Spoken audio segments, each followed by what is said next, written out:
Hey, I was looking online to order my favorite honey, but I came across this mad honey. Can you tell me more about it? Sure. Mad honey is a non-commercial honey that is used for its medicinal benefits in different regions throughout the world. However, these benefits don't always come easily, and collecting and even consuming the honey comes with a series of risks. For starters, the bee that produces this honey is the Apis dorsata laboriosa, also known as the giant Himalayan bee. This subspecies creates three different types of honey depending on the season of the year. The red honey comes in the spring and is from flowers at extremely high altitudes.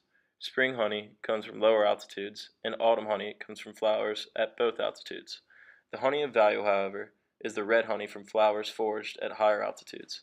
Only this red honey can produce the coveted hallucinogenic effects that are used for both medicinal and recreational purposes.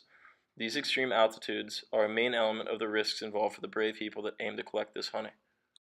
Collecting mad honey is exceedingly dangerous. It is no simple task, and you could say the people that collect it have to be a little mad themselves. The men of the Gurung people of Nepal have a tradition of gathering this honey. These honey hunters trek hours through the wilderness to find the bees.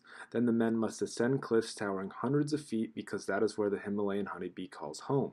Collecting the honey requires a coordinated team where one man climbs a rope ladder to where the nest is, while another suspends a basket from the top of the cliff. The man on the ladder slices off comb, which falls into the basket.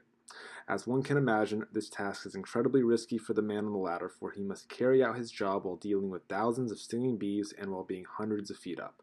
Not surprisingly, the cliffs that these men climb are endowed with the names of their deceased brethren. Noting how hazardous obtaining the honey is, the risk of eating it must pale in comparison, right? To be more specific on the risks of ingesting it, mad honey, which is different from normal commercial honey, is contaminated with gray antitoxins and causes intoxication. Gray antitoxins found in rhododendron plants act on sodium ion channels and place them in partially open state. Cardiac manifestations of mad honey poisoning include hypotension and rhythm disorders, such as nodal rhythm, atrial fibrillation, complete atrioventricular block, or even complete heart block. Additionally, patients may develop dizziness, nausea, and vomiting, weakness, sweating, blurred vision, diplopia, and impaired consciousness. Diagnosis is made with history of honey intake and clinical presentation. Treatment is symptomatic.